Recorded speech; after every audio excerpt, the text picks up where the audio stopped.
People always ask how I balance my family life with 400 shows a year. I'm just doing what I love with the people I love. It's my magic life.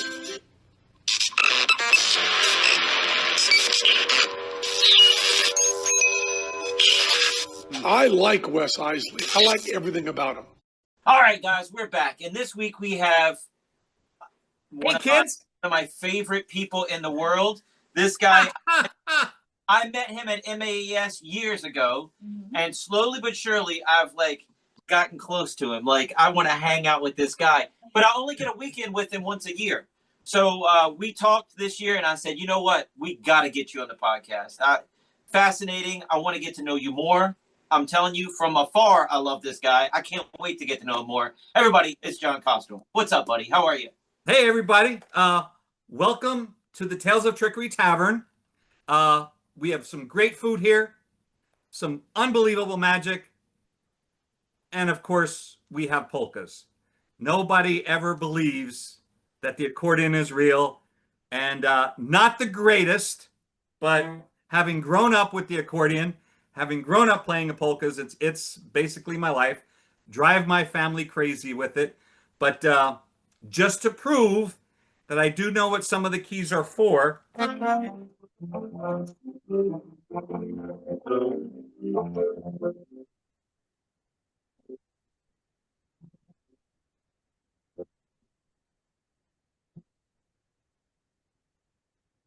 So there you go, folks. People wonder if I actually know how to play it. Don't play it well, but I play it. This is the actual accordion that I grew up with. So it's pretty old, but I also have another accordion too. My wife doesn't understand why you need two, but just like people having a guitar collection, you know, I've got my little accordion collection, and magic collection, 3, 4, 5 of everything. Yes. Well, you have to close us out with the polka and get your microphone a little closer. I heard a few notes out of all of that. Gotcha. Well, we want to hear it. So my wife hit me while you were playing, and she said, you got to ask him, does he know your favorite polka? I know he does, because I told him when I first met him. Oh, okay. Uh-oh. We did a Oktoberfest years ago at a country club. Okay. And we didn't know polka. This was my first time ever hearing polka. Uh-huh. And the third song he played was Too Fat Polka. Oh, yeah. So politically incorrect and so... Oh, I love it. I love it. There's a female version of that out. There's a young lady down in the Tennessee area that, and I'd have to dig it out, but she actually did kind of like a rebuttal to that polka about him being too fat. And lazy. So there is a female version of that. It's a great polka. But yeah, the Too Fat polka is a classic. Who Stole the Kishka? Another classic polka. Pennsylvania polka, Roll Out the Barrel, all of those, they're truly classics. They're a lot of fun. So, any of the ones that they mentioned in Home Alone, were they real, or was he just making stuff up? John Candy. Yeah, John Candy, of course, was playing that. They were basing it on real people, a real group. Some embellishments, of course, for the show. Right. But, I couldn't remember if he was actually listing out names of songs, though. That's what I couldn't remember. Okay.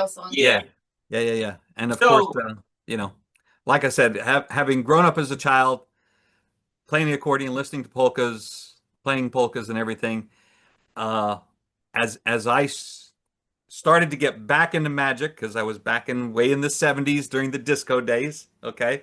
And as I got back into magic and stuff like that, I am a firm believer in creating a believable character on stage. I'm 100% believable about that. And so when I got back into it, I'm like, okay, what type of character do I want to be on stage? And I thought about it. And of course, I'm a firm believer of having music to your show and everything. And I'm like, if you want a believable character, it has to be close to what you are or who you are. And as I looked at it, and as I looked at everything I have, like, nobody's doing magic to polkas. Nobody's coming on stage and full lederhosen. So that's what I do. And, it's when you come out on stage to a polka playing and you do your opening routine and stuff like that. And of course, I throw a lot of comedy and things like that into my routine. I always make a comment in early on. Uh, I'm sorry if anybody's ears are bleeding. You know, how many like polkas? How many don't? Uh, Sorry, but you're going to hear some more throughout the night. That kind of stuff. Uh, I I'll usually make the comment. For those of you that know me, I did not bring my accordion tonight. And at that moment in time in the show, early in the show, you get a mixture of awe and yay. So it gives me the opportunity to say, I can see some of my neighbors here, and I can see some of my family are here. So it leads to that natural joke. But all that aside, I am thrilled to be here. Thank you guys for inviting me into this tonight. So, Dude, I'm telling you, you've become a good friend of mine, and I don't know you that well, but I consider you a really good friend of mine, and I love you. I'm telling you, you're awesome. one of the things about becoming friends and stuff like that, and I'm going to brag about your wife for a minute. Oh, Okay. Um, this is the impact, and you said it very clearly in the beginning. We truly only get to really see each other for 3 days a year, that kind of stuff. But about a year or so ago, your wife reached out through Messenger and stuff like that, and she just simply asked a concern about my weight and health and eating properly and stuff like that. And it had an impact because someone else shows that they care. Yes, I know you're taking your courses with your dietitian stuff and your, all of that good stuff. But having that distant interest just to check in to say, hey, how's it going? Uh-huh. Outside of our magic world was thrilling. So Aw. I appreciate having the connection to the both of you because at that time, my weight was coming down more. I think I've lost a total of 25 pounds. Still have a little bit more to go. But, it's nice that we can have those separate and combined connections with each other and still have that emotional attachment too. dude, she loves helping people. And if you're posting you're losing weight and things, and she's on there cheering you on and celebrating, whether you're a customer of hers or not, she is jumping up and down saying yes. Yep. Yeah. I could care less if you're with me or you're doing your own thing or you're doing something else. If it's working for you, I'm there. I'm all for it. I'm happy. That's what matters. Yep. Yeah. That's awesome. So that's her thing, though. She says, I'm passionate about magic, and she's not leaving me when she graduates. She graduates December 12th, and she's going to start full black taking on customers again. Good. But good. She's not leaving me. She just said, I wish I was passionate about something like you were. Yeah. She didn't feel like she had anything.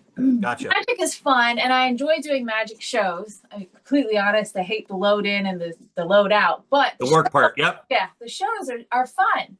Yes. It's not my passion. And so when I discovered the program I was working with, I had so much fun. I loved it. I loved helping people. And so, now being able to branch out a little bit more with the nutrition degree is, I'm excited. Good. And you're genuinely helping people too. You're helping them become healthier. So, right. Yep. Well, that was the thing that really put a smile on her face. I don't snore anymore. My husband told me I don't snore anymore. I don't have the BiPAP machine anymore. Yeah. I don't, I can ride a roller coaster with my grandkid, and I'm walking in the bedroom because she's doing client calls, and I'm putting my laundry away, and I'm walking by hearing conversations because she's on speakerphone in a distant room, and they're both crying on the phone together celebrating, and it's like, wow, I got to get out of here. But wow. Yeah. Anyway, and just so you know, I've had the experience of trying to get on an amusement park ride, pull the bars down, and I was too big. They wouldn't click. Had to get off the ride. Now, I've lost sufficient weight now. The poor girl, she had her leg up there and pushing on it and everything. I'm like, it ain't going. I'll just get off. So I've been there. So I understand that, losing the weight and getting a little bit healthier again and stuff like that. And enjoying all those rides again. It is an accomplishment. So I understand. Deal. Well, I don't feel like I introduced you correctly today, and I apologize. It's Mr. President of MAS, and everybody. He is a magician. Yep. He is a ex-military. I don't know what branch, but you can help me with that. Sure. A veteran. Yep. All around great guy. Everybody is John Kostyal. I don't know. I feel like I didn't. All right, so John, tell me. Yes. 15 minutes in. I'm scrolling through your Facebook, and I'm seeing a young man doing a straitjacket escape. Yes. Let's.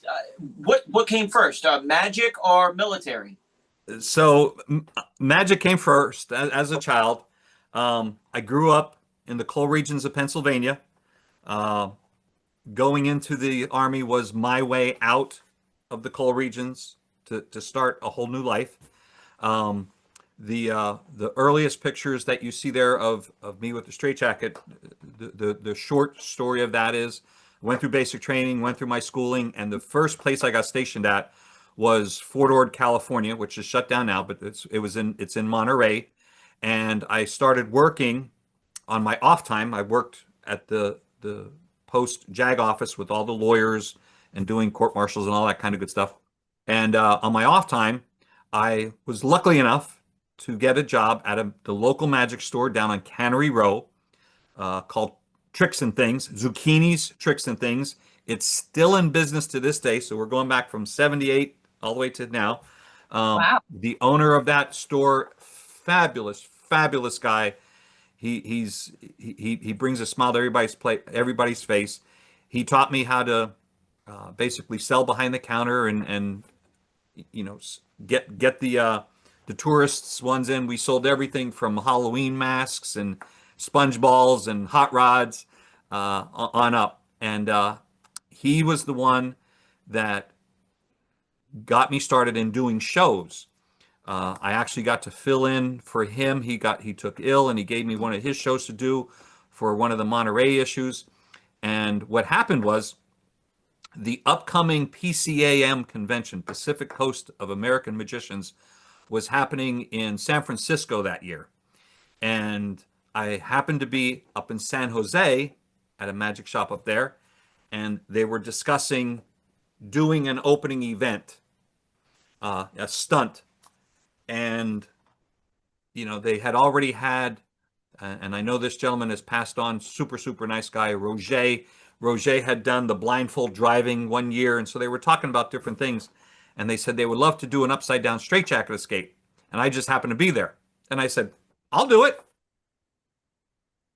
Never had a straitjacket on. Well, I had a straitjacket on, but never upside down.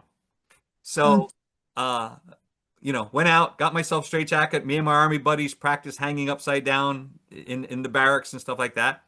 Drove up to San Francisco on my motorcycle. Got changed, went outside.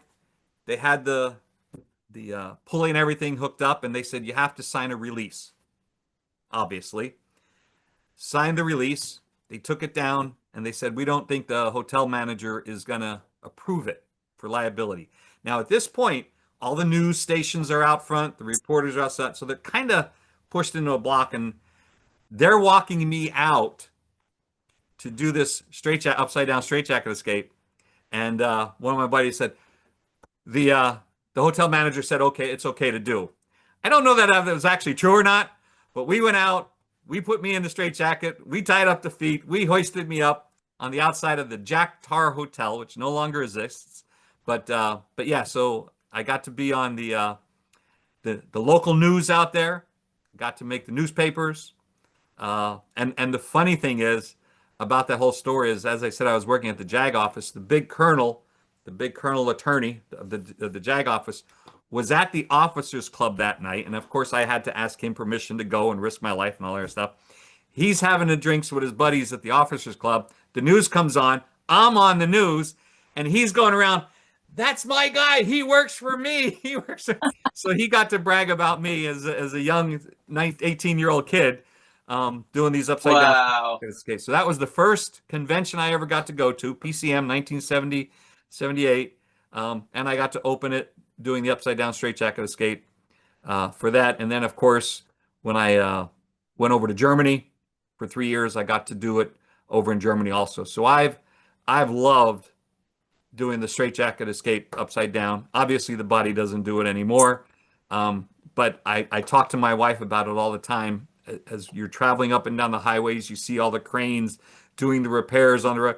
Every time I see a hook up there, I'm like, yeah, I used to be that nut that did it. And obviously back those days, there were no safety nets, there were no harnesses. You just hooked your feet up and went up. That's basically all it was. Did you hook your own feet, or did somebody do it for you? They basically tied my feet with rope and hooked it over the hook, and up you went. That there was nothing underneath the jacket for Yeah, a body harness or anything like that. It was just my feet tied together is all it was. yeah. I did mine. I just had chains and a carabiner, Yeah. and they just hooked it to the thing. And yeah, it's I don't know. Rope might be better. I don't know, because chain hurt. All your weight Oh yeah. raised around that ankle, and it is. Yep. Yep. On at least. I had It is boots and still- hiking socks on because I knew it was coming, but it still I hurt. wore my army boots. Okay, Just to there you protect go. my ankles. Yep. Yeah. It hurts. It hurts. Does. Yes, it But does. it's cool. But it's fun. It's nothing It like is. It's It's a nothing- rush. It's a rush. I want to do an underwater escape. It's on my bucket list, but I don't want to waste it. I don't want to do it at a pool for 6 kids, and I want Right. footage, and I can't. In my mind, I can't make it work because I people gotcha. above the water can't see it, Right. and I don't know how to. Still trying to figure it. It's on my bucket list. Gotcha. All right, so what came first, magic or polka? Well, the polkas that came before magic. As a kid in Pennsylvania, again back in the coal regions, uh, my accordion got handed down to me from my cousin. He had gone in the Navy and he was getting rid of stuff, so I ended up inheriting his accordion as a child. One of my classmates, her father taught accordion along with a ton of other instruments. And so 8, 9 years old, he'd come to the house once a week. We'd go through the accordion book week after week after week, learning different songs. And during the week, I'd have to come home from school and practice. So yes, the accordion is what started first. And then, of course, I got into magic also as a child. And then finally, years down the road, I said, it just is time to combine the two. And for me, it fits. Yeah. You know, having a love of polkas and having an ear to what polkas to use to fit into the show, it just all comes naturally. So, and See, outside looking in, there's I'm no trying to- competition. Oh, definitely no competition. Outside looking in, I'm trying to piece together your life story, and I just figured you took this whole character and the lederhosen and all that during your time in Germany. That's what I. So because I was in Germany from 1979 to 81, as I said, that was the disco era. So the outfit I wore then was your typical John Travolta white polyester suit type thing from the Saturday Night Fever days. You know, let's face it, I was a teenager, early 20s, had a great body with the Army and stuff like that. I was able to pull that off. You fast forward 30, 40 years, the body's no longer there, disco's out the window. I needed to, you know, reinvent myself, so to speak. And again, I've all from early on, I'm a huge proponent of not just throwing tricks together to do a show, but what's your purpose for being on stage? What's your character? Why are you doing this routine or that routine?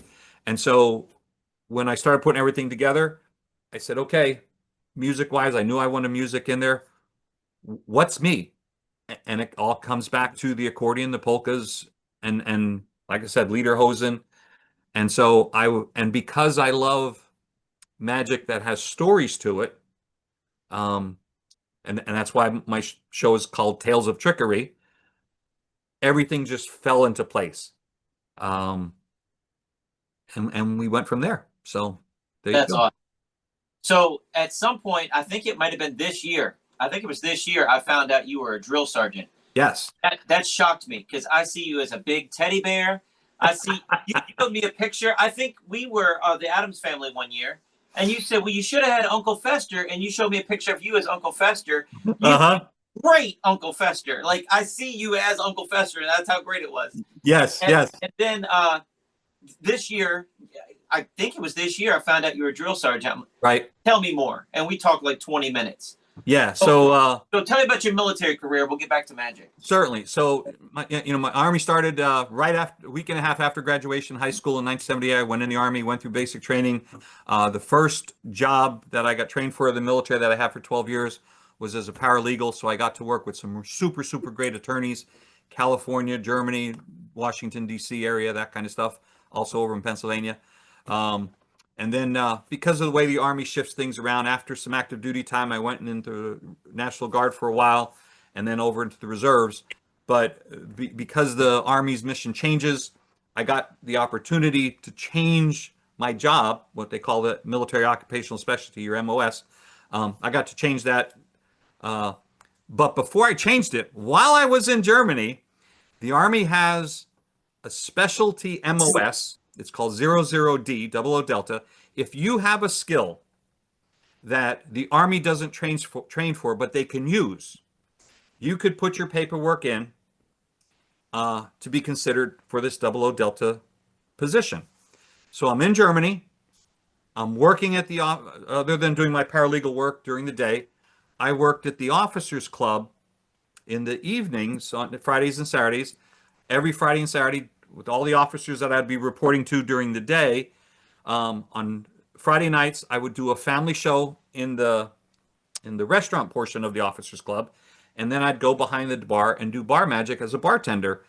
And doing all this, knowing that the Army had this specialty assignment, just for the heck of it, I submitted my paperwork to be a magician for the Army. And the big colonel on post, again, he knew me from doing my shows every week and being at the bar. He called me into his office, and I figure I was going to go in there to talk about some court case coming up or something like that. He got my papers. He said, "What is this all about?" And I said, very simple. I do magic. Figure, why not? All the Army can say is no. So he signed off on it. It went back to the States, went to the Pentagon. A couple months went by. Everybody forgets about everything. I get another phone call from the colonel to report to his office. Again, not thinking magic at all. I go up to his office. He throws a packet on me. He says, "You got it." I'm like, "Sir, I got what?" He says, "You're being reassigned as a double O Delta to the recruiting command for the United States Army." So I officially have orders as the Army at that time, as the Army's only official magician. Wow. Double O Delta to the recruiting command. Unfortunately, when I got to the recruiting command, they weren't too keen about doing magic. They wanted to make me a truck driver. I said, "I'm not going to be a truck driver." I said, "When do I do my magic?" And they said, "You do that in your own time." Oh. So it never fully came through, but in my records, officially, I am the Army's only official military magician. From then, like I said, my active duty, finished off active duty, went National Guard, worked with some great attorneys for a while, did that for a total of 12 years, jumped over to becoming military police as units and everything has changed, became school-trained military police with the Army, and then 10 years before I finished my career, I went to drill sergeant school. One of the toughest assignments, training that anybody will ever go through. I had, it wasn't the easiest thing. I made it through, became an official drill sergeant, and then finished my military career getting activated different times to be a drill sergeant. My very last activation, I started my career at Fort Leonard Wood, Missouri. I went to drill sergeant school at Fort Leonard Wood, Missouri. I got reactivated as a drill sergeant at Fort Leonard Wood, Missouri. Was out there for a bunch of months as at the time. That was 2005. So I was 45 years old running with these 18, 19-year-old kids. Takes a toll on the body. I violated so many of the doctor's orders for not doing certain things. As a drill sergeant, you got to train the troops and you got to be with the troops. So my body took a toll, and finally the Army said, "You're old, you're broken, we don't want you anymore, go home." And they officially medically retired me after 24 years. So, but during my time as a drill sergeant, because it was at Fort Leonard Wood, we had them day one of basic training, took them all the way through basic training, and then stayed with them throughout their military police training. So instead of having a kids just for a mere 8, 9 weeks basic training. We had them for 19, 20 weeks all the way through basic training and their advanced individual training. And the first 2 weeks, they all hated me because you're instantly breaking them from all their civilian bad habits and turning them into a new soldier. And so the screaming and the yelling and all that takes place early on. And then as they go through, less and less screaming and hollering because they understand what they need to do and stuff like that. But to this day, 20 years later, I am still in contact with many, many of the troops that I trained. They realize I'm not that mean drill sergeant, and you're not the first to say it. They have said it. Just a big teddy bear. But yeah, finished my career as a drill sergeant. It was extremely rewarding, and the fact that I get to see 20 years later, many of the troops that I trained are now retiring from the military on their own. They have families and their kids and everything.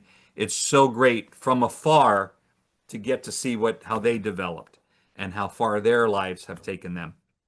So Well, That's sweet. you told me that your wife kept in touch with them behind your back or something. yes, so in the evening after training was done, we'd have mail call. Okay, and you hand out the letters from all their loved ones back home. My wife was writing letters to my platoon, and she was spilling the beans every once in a while, but the letter would get posted up on the board. The kids would write back to her on their own, and she would respond. So she developed a relationship with many of the trainees also, and then of course she came out and visited them a few times while I was out at Fort Leonard Wood, so they got to physically meet her, and of course then it was partially by her help that she uncovered that I'm just a big teddy bear, but none of them would believe that. There's video of them getting off the buses and stuff like that, and me screaming and hollering, and I was one of the few drill sergeants that didn't curse at them. You see that in the movies and stuff like that. It happens, yes, it does. The biggest dirty word that came from me was knucklehead. They were all my knuckleheads. So, and I think that helped the bond that I had with them because I wasn't degrading them using curse words. I was keeping them at a very high standards. By time they left, they were all my freaks because many of them had all kinds of different tattoos, men, females, it didn't matter. So I referred to them as my freaks for my platoon, and they even had a banner made for our guidon, Kostyal's Freaks. So That's awesome. but yeah, so was a drill sergeant. That's how I ended my career. Loved every minute of it. But So with the 50% disability you told me about earlier before we started recording, that is just because you just wore yourself out training? Yeah, so over in Germany, I was assigned to a field artillery battalion. So even though I was doing legal work, you still have to go to field and do work in the field. Being a field artillery battalion, they're launching rounds downrange, and it's quite noisy. Obviously, going into the military police side and the drill sergeant side, you're around guns, explosions all the time. So my hearing is somewhat shot. And then, of course, with all the different training and everything that we've done, I've got the typical bad back, bad shoulders, bad neck, bad knees, all of that stuff. I'm old and broken, as I always say. Because I was lucky enough to have some of these things documented in my records when I filed for my VA disability, I originally got rated at 40%, and then over time they got it up to 50%. Probably over the next couple of years, I'll have to submit another one to try and get it increased a little bit more because, pain doesn't go away. It only gets worse, and, all of that kind of stuff. So yes, officially rated as a disabled vet. But I look at it this way, I've lived a very exciting life, and I've always done things that have appealed to me. For 6 years, I was a rodeo clown jumping in front of bulls. Okay. So I wore more makeup. What the running joke was, I wore more makeup than my girlfriends did at the time.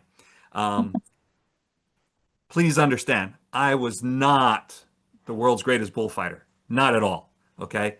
But the adrenaline rush of stepping in front of a bull so that the rider can get away, I had a blast with that. That led me into doing, rodeo announcing and stuff like that. And then at 49 years old, everything fell into place. I had the opportunity to go and play semi-pro football for one season. Old, didn't matter that I was the slowest one, but the thrill of getting to put the pads back on and going full speed, playing semi-pro football for a team that I grew up watching, that was, thrilling for me. So yeah, my chiropractor has made enough of money off of me and everything to put their kids through school.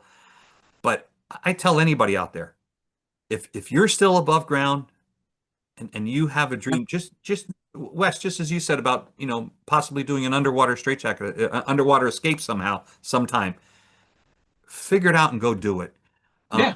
I don't regret anything from going into the army, doing the upside down straitjacket escapes, to being a rodeo clown, to playing football, to being a drill sergeant. I don't regret any of those things. Yes, they take a toll on your body.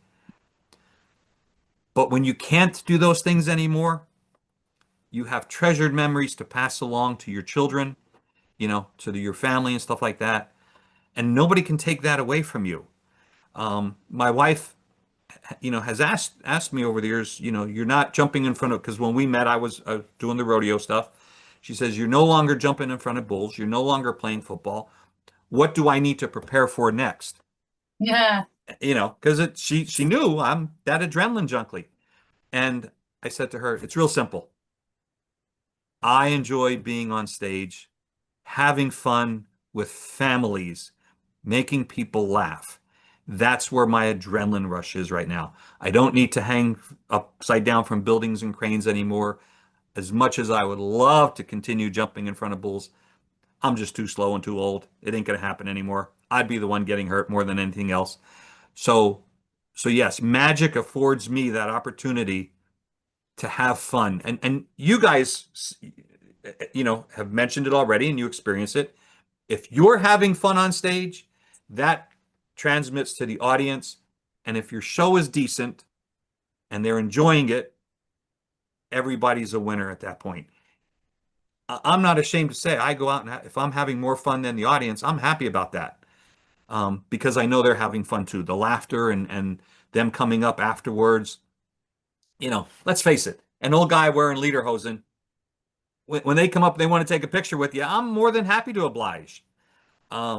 Because when I was a child, the amazing Randy took time to talk to me as a child, about escapes and magic and stuff like that.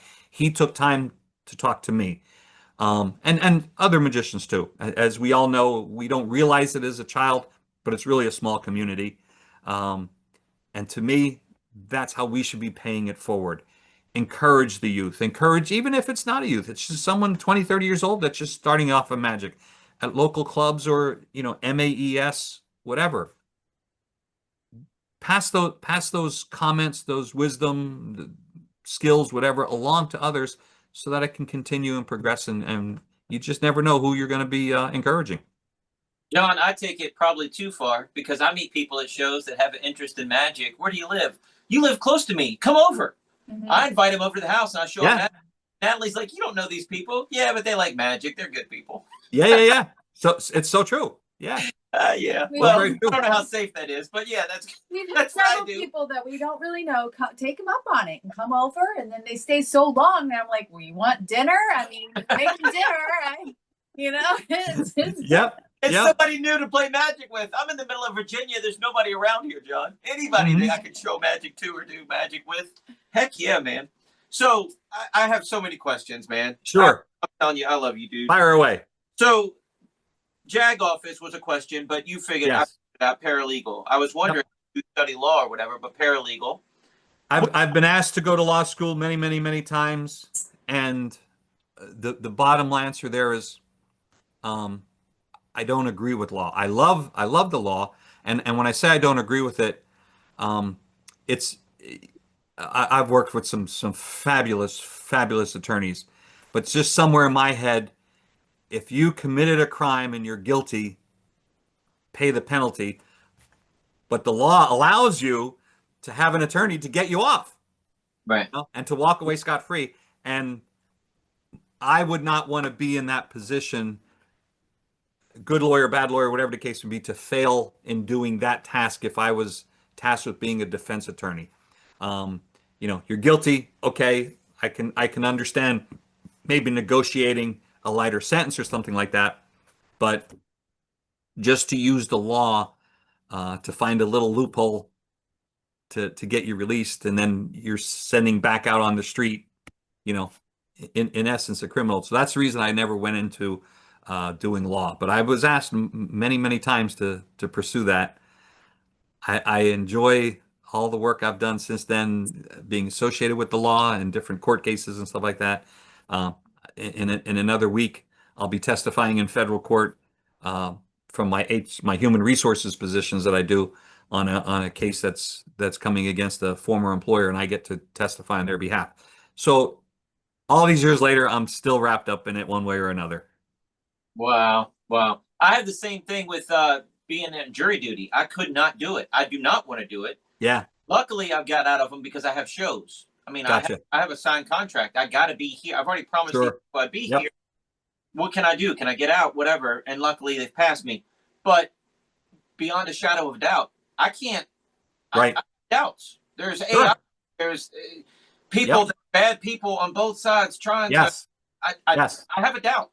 There's human involvement here. I have doubt. Bottom line. I've been called for jury duty, Pennsylvania, New Jersey, many, many, many times. And every time I go in, as soon as they find out that I've worked for the military police, as soon as they find out that I've done fraud investigations for government entities and stuff like that, they're like, yeah, you're out of here. So I doubt that I will ever get selected just based upon my experiences and stuff like that. They don't want my kind on the jury. They get me out of there really fast. Wow. All right. So the Bulls. Yes. Running with the Bulls, fighting the Bulls. Yes. Clown. I had a friend Yes. in high school that was the toughest linebacker we had on our team, and he ended up doing that. Yeah. Yeah.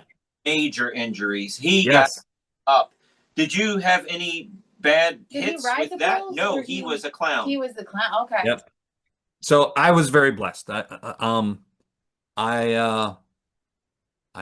started doing that 38, 39 into I did it all the way up to 45. So I wasn't doing this as a young stud. I was doing it at the other end. Um, I fortunately enough did not have any serious injuries. Yes, I've gotten tossed around, obviously, and hooked by the bulls, a number of times and stuff like that. But fortunately enough for me, I've never gotten a serious injury. I had no doubt if I would have stayed longer, it can happen anytime. I've seen riders, unfortunately, get stepped on, die from those type of injuries.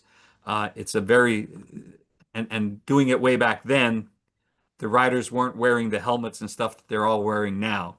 Um, so, but the idiot clowns, those of us that are in front of the bull, we're not wearing all those head protection. We're just wearing a cowboy hat and going out there and doing it. Are you wearing pads underneath everything? Yes, we're there. There's a Kevlar vest that we wear underneath, and then for our legs, even though it's shorts, they're basically ice hockey pants that we have on underneath. And the outfit and stuff that we kind of wear, especially the pants, it's somewhat Velcro and breakaway. So if it gets hooked by a horn or something like that, or you go to get drugged, the clothes comes off so you can get away. But again, it's such a rush. It's such an adrenaline high when you're staring at a 2,000-pound bull face to face. If you and again, as you referenced, if you go on my Facebook page and go back to photos, you'll see a couple of pictures of me staring face to face at bulls and stuff like that. So it's a blast. What's the next day feel like after you got thrown in the air from a bull? It's not even the next day. By time that rodeo is over, by time that practice session is over, you're hurting. Okay. So yes, it's ibuprofen time, some ice packs, stuff like that. Wow. But then the next week you're back out there putting it all back on and doing it all over again because of the rush. You would think at 38, 40 years old, 42 years old, 45 years old, you'd know better. Not me. Not me. So the rush, you get a rush out of it, and that's great. Yes. That's drug. That's pay. But Sure. what is pay like? Oh, it sucks. You're not getting rich. The guys that are working the pro circuit, PBR and stuff like that, yes, they can make a living at it. They're traveling from state to state to state to work those large rodeos that because let's face it, riders now are making millions of dollars, if they're good enough. But all your local kind of guys, yeah, your Magic pays much better. Let's put it that way. We have 8 seconds. I own the DVD 8 seconons. Great DVD. Yes. Great But DVD. Great movie. We need a clown DVD. Story. Yeah, we need a clown story. Yeah. They are underrepresented, and they're in every match. They are. But what are the horns like? I'm on this now, tangent. Sure. Sorry. What are the horns like on those? Because I know bullfighting, Yep. they're full. Are they Yes. shaken down for the rodeo? So it all depends on the stock contractor. The majority of the stock contractors will shorten the horns. That they'll saw them off. It doesn't hurt the bull at all. They'll shorten them off. The bulls that they use for bullfighting, and I'm not talking about Spaniard bullfighting where they're sticking the swords and stuff like that then to kill the bull, but just bullfighting where you're moving back and forth for the bull to pass you, and that's a whole competition in itself. But the bullfighters, to protect the riders, there's so much danger more, not in the horns, but because of the bone structure on the back of the bull's heads, when they rear their heads back up and you're getting hit that way, or worse yet, if you're on the ground and the bull lands on you with their hooves, or you get kicked with a hoof, that does way more damage than what a horn would. The bull is going to use their horns whenever they are a little bit of length, just to move you out of the way more than anything. But their intent is to get you down and then ram you with their skull. So yeah, a buddy of mine sent me a video of a guy getting gored at like a Spaniard one, and I'm like, I'm afraid of that horn too. That horn, oh my gosh! I mean, it went through him. So yeah. So tell me about football. Take your sip. What team do you play for? There's they don't exist now, but they were real popular back in the 60s, in the 70s. My last year playing for them was 2010. The name of the team is the Schuylkill County Coal Crackers, obviously from the coal regions of Pennsylvania. They silver and black, or they look the same colors as the Raiders do.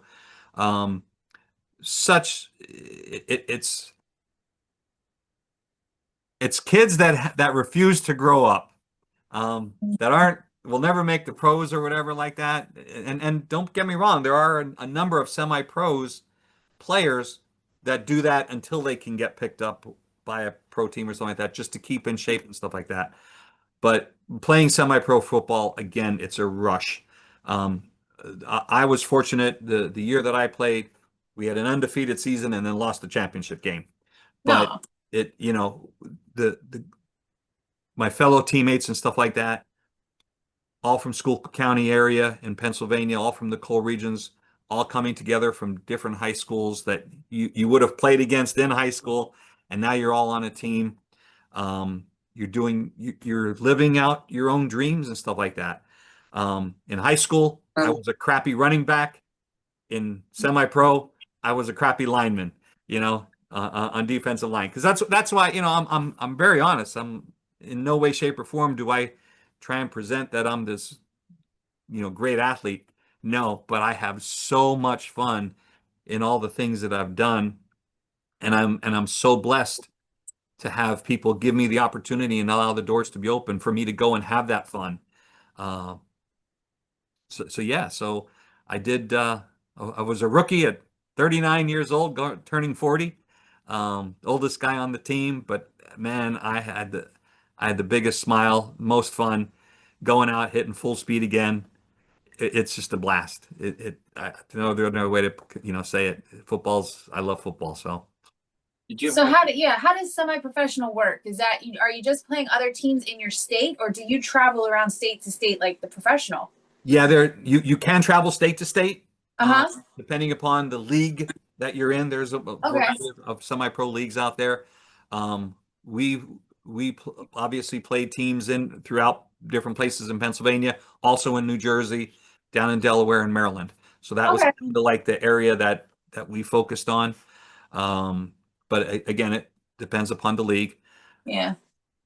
They have open tryouts, at different times. There's different leagues that run different schedules and stuff like that.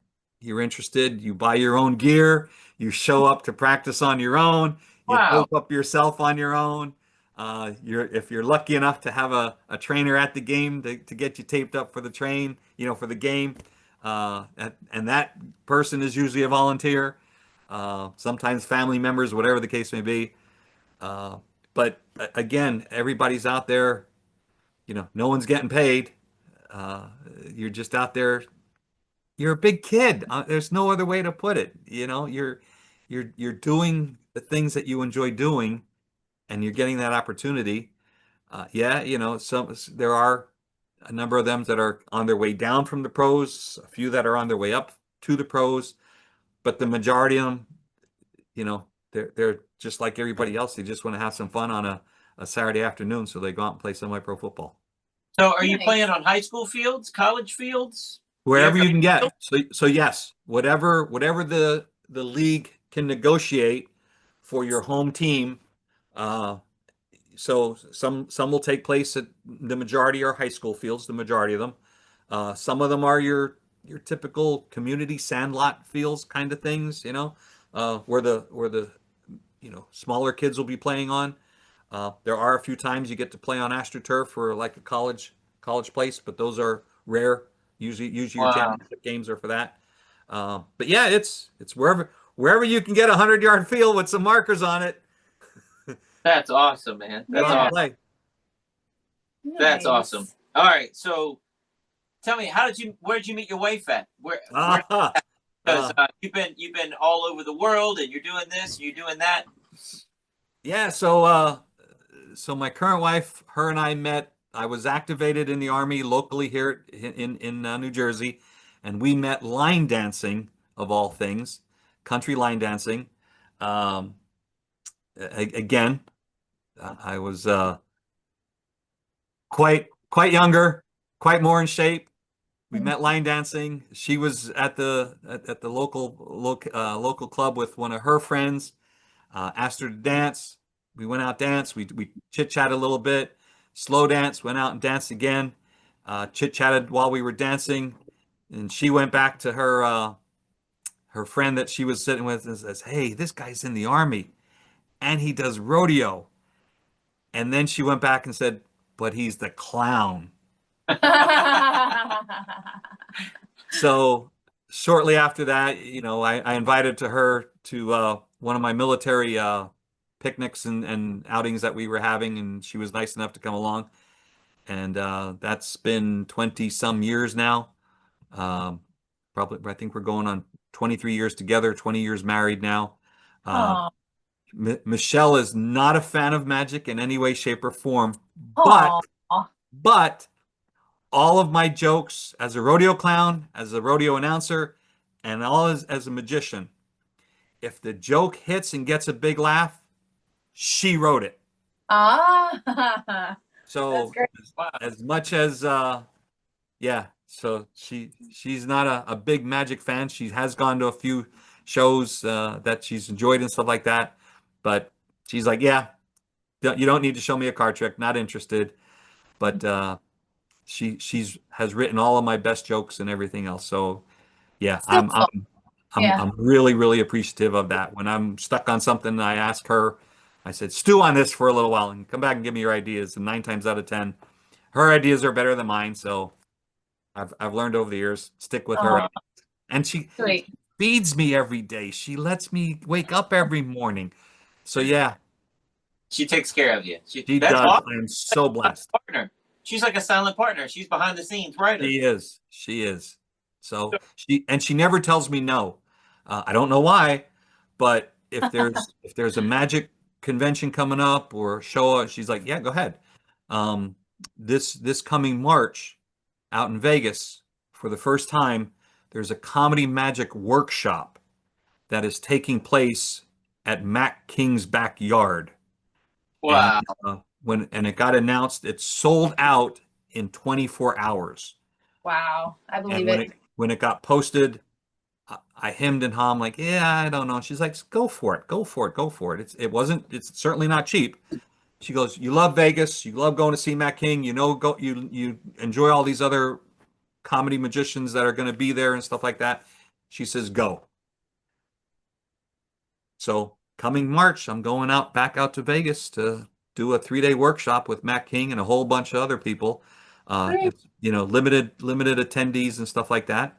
But so hopefully I'll get some new jokes out at Matt King's place with all those guys.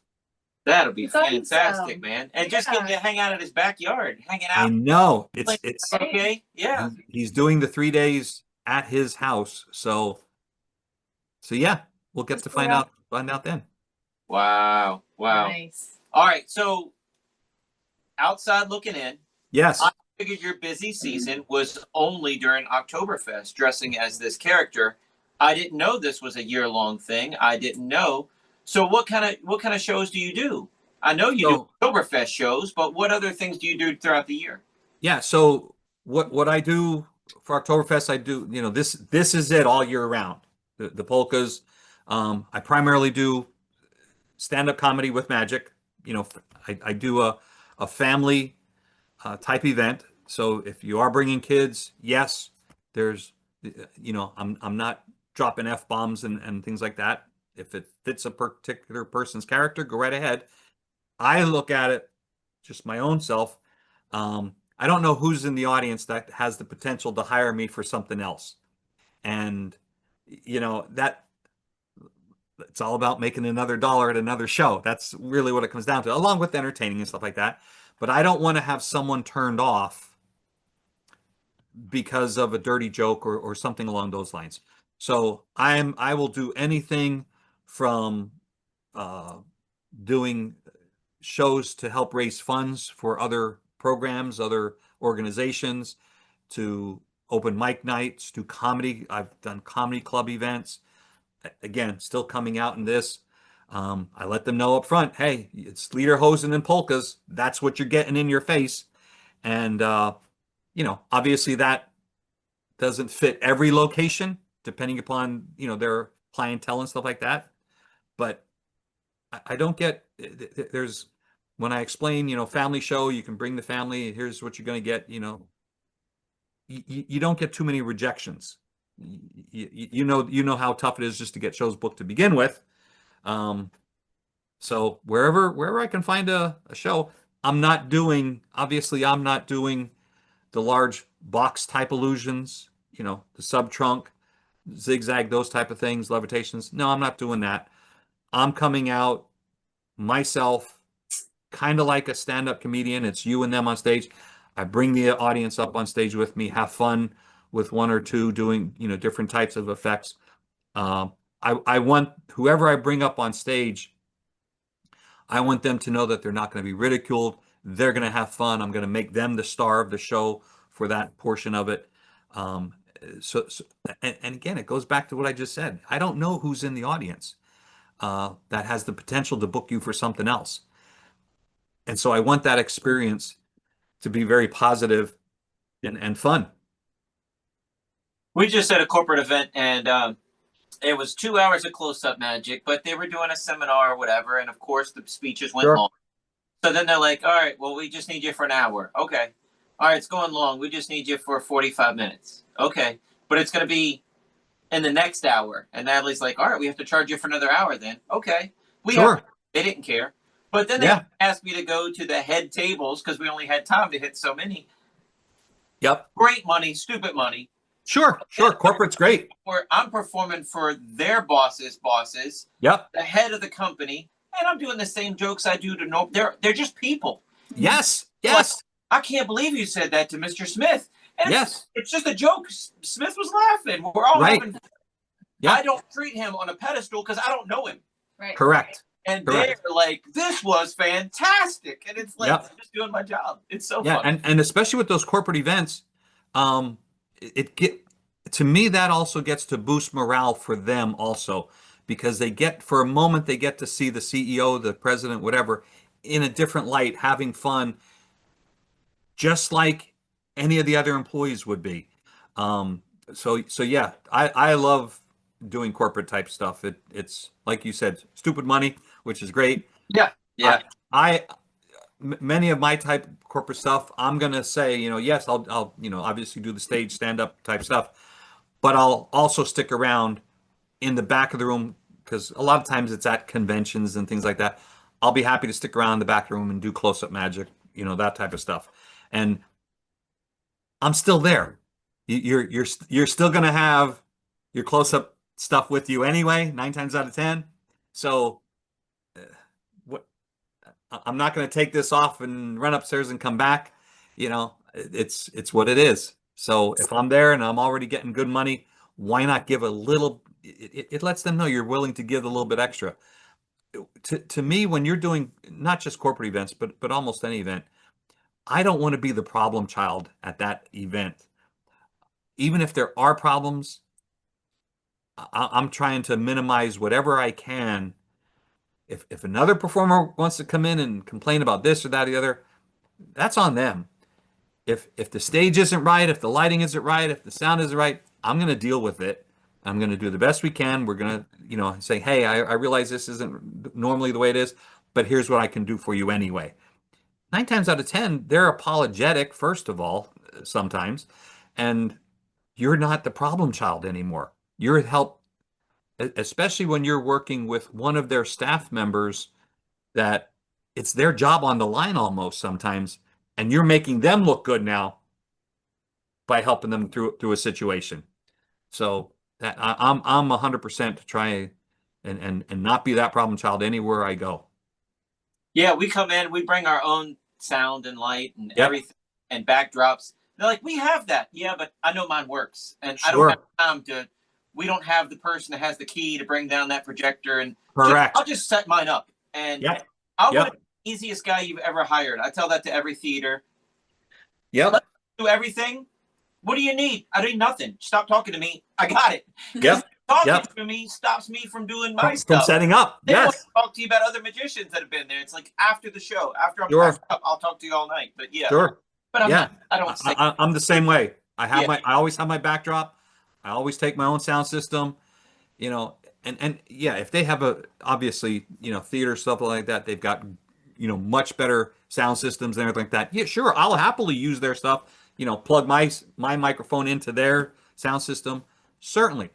But just as you say, it's just as easy for me to pop my stuff up, and now I know the pictures that are being taken, they're all going to be representing myself, my brand, my character. So that's how I look at it. When you said you were bringing out the what is it called? I'm blanking. The accordion. The accordion. I was trying to say orchestra. When you said you're bringing out the accordion and you had your leader hose and you had your backdrop. Because you texted me that, and I'm like, yeah, okay, yeah, I'll see you soon. It'd be great if you had it, but okay, I know you're joking, and then you show up and you got it all. I love it. You're the best. You're the best. This is and again, and you've seen me at Maze 9 times out of 10. No, I'm not wearing lederhosen all day long at Maze, but I have my suspenders on almost all the time. Okay, so I still and yes, I wear suspenders to keep my pants up, but it also is a part of the brand that I want out there. That this is kind of me. As you know, just about everybody at MAES that knows me knows it's going to be polkas if I'm up there or whatever. And that's what I want. You know, Matt King comes out in his plaid suit all the time. You know exactly, you're going to get that country bumpkin. It doesn't matter what age he is. Um, and that's part of what I try and relate to up and coming magicians, people that are trying to get their act together, so to speak, for figure out who you are and who you want to be on stage.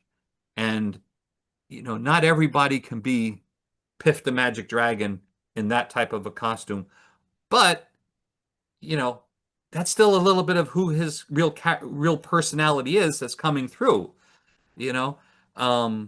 So, you know, Rob Zabrecki is going to be in Atlantic City this coming Saturday night for a show.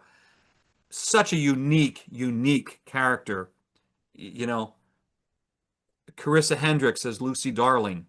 You know, she has developed such a character in her. Everything, as long as you can develop your character, even when I talk to kids, you know, yes, if you're 17 years old or 12 years old and you're doing a card trick about a poker demonstration, how really believable is that card trick going to be that you're doing a poker demonstration from a casino or something like that? Find something that fits you. Maybe you're doing that poker because this is how you're taking your friends' lunch money on the schoolyard playground or something like that. There has to be a reason behind it on why you're bringing out a certain prop or why you're doing something.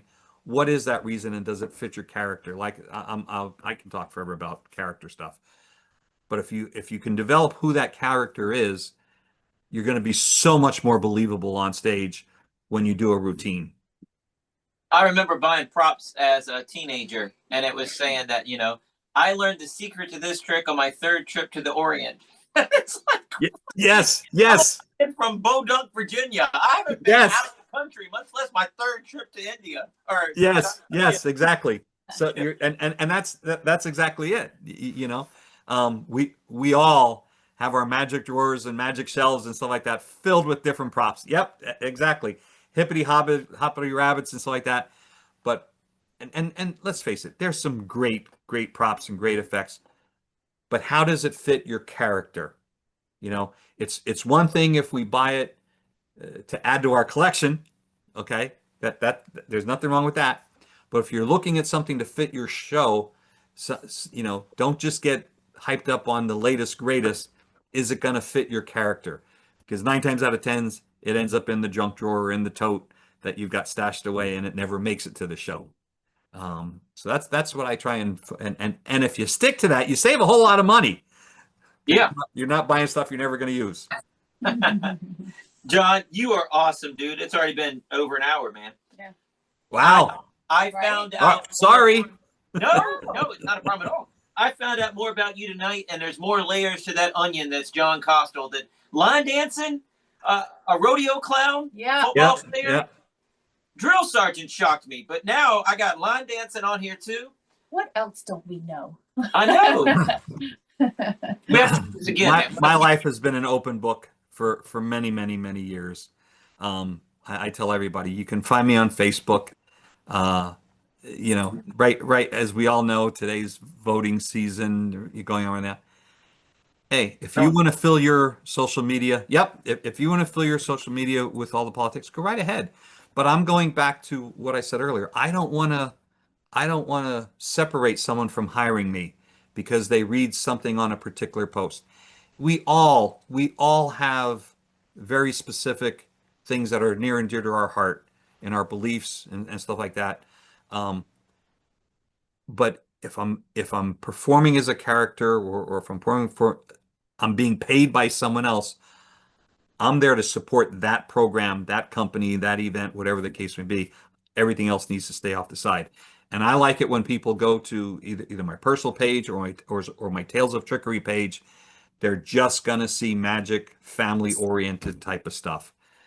If I want to set up a separate page for politics or for specific things that I believe in or whatever, that's fine. There's nothing wrong with that.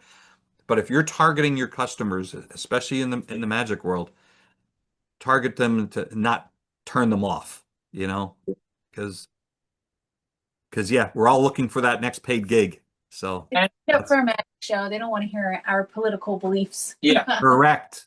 Yeah. Correct. Signed up to have fun, not be lectured. Yep. I have heroes of mine on both Yes. sides of political spectrum. Yes. Rant and rave all day, and it hurt. It hurts. It's like a knife wound every time I see it. Yep. And I have to just scroll with like a sad face, but I don't comment. I don't like. I don't. Correct. You don't need to. I Yep. just do this, and I'm like, oh, I can't see if they post something normal again tomorrow. Yeah. Right. Right. Yeah. And you know, that's one of, to me, that's also one of the great things about our magic community. Let's face it, we have people from different faiths, different religions, different political sides, different, you know, different lifestyles, whatever, however you want to paint that. But when it all comes down to, we still get together based on the magic, based on entertaining each other, fooling each other, learning new sleight of hand, learning new skills and stuff like that. All the rest of that stuff goes out the window. And bringing joy and wonder to the world. Yes. Yes. Yep. And you know, that's, and to me, that's one of the things. Yes. You know, go and vote. Yes. Express your opinions in that voting booth and what you want to stand for, what you don't want to stand for. But we're also here for another purpose. Okay. And I believe in that larger purpose. As you said, bringing joy and wonder to the world. Whatever method you're choosing to do that, whether it be if you're performing from a religious perspective, do that. If you're performing from a comedy perspective, a mentalism perspective, whatever, are you fulfilling what you're here to be doing? That's, you know, and are you making people happy? Yeah. Amazing them. So John, do you have a website, John? I do not have a website. Everybody can find me on either Facebook or Instagram. I'm on there also. I don't put up much TikTok. Someday I will. Maybe after I retire from my regular job, I'll start focusing more heavily on social media. But Facebook is really where to find me at. And Tales of Trickery is the Tales other of Trickery has a separate Facebook page. You'll find me on there. I'm easy to get in touch with. And what is your name on Instagram? Tales of Trickery. Oh, perfect. Yep. Perfect. Tales of Trickery. Yep. I don't think I'm following you on both of those, so I'm going to follow those tonight. There you go. John, you are the best, man. Thank you for being so much fun. And I agree with you. It's a bummer that we only get to see each other 3 days out of the year, you know, for MAES. But, you know, I got to brag about MAES for a minute. It's a great local convention, but it really does make everybody feel like family, you know. I'm 5 hours away. It's not local for me, but I love it. I love it. I get to sleep at home every night. It's that close. Oh man. But yeah, we have such a great camaraderie with, you know, with everybody there. It's such a blessing to be able to get to see everybody, that kind of thing. So it's fun. And this year I get to kiss the ring. There you go. President. There you go. Yes, this year's president. So I'm hoping to get a video or so up, you know, throughout the year or whatever. So to encourage people as let's face it, voting me in to be president, you gotta wonder about the mentality of the people that are voting you in. If this is what you voted for. All right. Pick up the accordion. I want to hear a note up close. I want to hear a little jingle up close before we wrap things up. We're already over time. You were too far from the mic at the beginning. Yeah. He's got to strap this thing in for the listeners. Yeah. Sorry. Strap it on. It's not like a guitar you can just pick up. He's got to put his bra straps on. Yeah, ain't that the truth? Ain't that the truth? All right. Hopefully you can hear this. We'll see how it goes. Yeah, I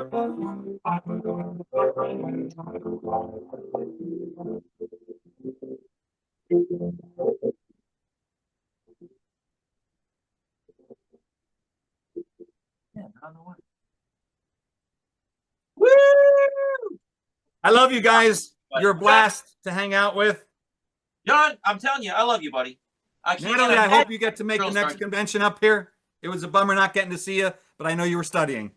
Yeah, I was in the middle of a biochemistry class. I didn't have time, so I'm sorry. But yeah, we should be there next year. I'll drag her along.